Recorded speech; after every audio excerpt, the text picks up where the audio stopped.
అయ్యో ఇప్పుడు ఎలా దేవుడా?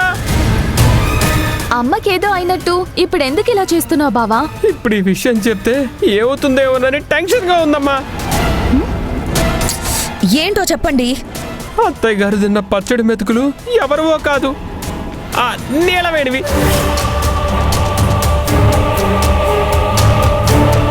ఏంటల్లుడు నువ్వు మాట్లాడేది? రోజు ఆ నీలవేణి తన సంపాదనతో నాకు అన్నం పెడుతున్నట్టు మాట్లాడుతున్నావేంటి? చిరాకు తెప్పించకుండా వెళ్ళిక్కడి నుంచి. అయ్యో నేను చెప్పేది మీకు అర్థం కావట్లేదు అత్తయ్య. చెప్పేదేదో సరిగ్గా చెప్పు, లేదంటే వెళ్ళిపో. అయ్యో మీరు ఇందాక పచ్చడి భోజనం కానిచ్చేశారు కదా. నేను తినకపోతే బాధపడుతూ కుక్కుటేసే చేసి తీసుకొచ్చాడు. అది తీసుకొచ్చింది కుక్కుటేసే, కానీ అది చేసింది వాడు కాదు.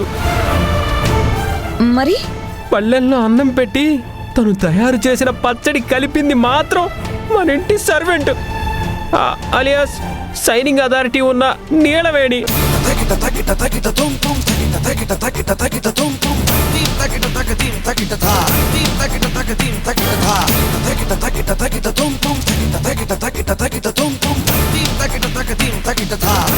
అదేంటమ్మా, ఆ కుకటేష్ అబద్ధం చెప్పి నిన్ను మభ్య పెట్టాడా?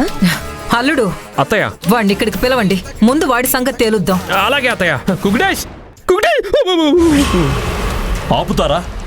మీకేమైనా బుద్ధుందా? వాడు అబద్ధం చెప్పని ఇంకేమైనా చెప్పని, కానీ మీ కడుపు నింపాడు. అలాంటి వాడి కడుపు మీద కొడతావా కాదంబరి? ఆ నీలవేణి తను చేసిన పచ్చడి తినాలని అలా చేసింది. ఇది మీరు అర్థం చేసుకునే పద్ధతి.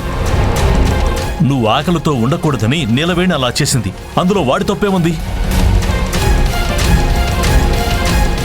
ఆ అమ్మాయి సర్వీస్ చేస్తుందని సర్వెంటేనే కదా మీరు అనుకుంటున్నారు. మరి అలాంటప్పుడు నీలవేణి చేసిన దాంట్లో తప్పేముంది?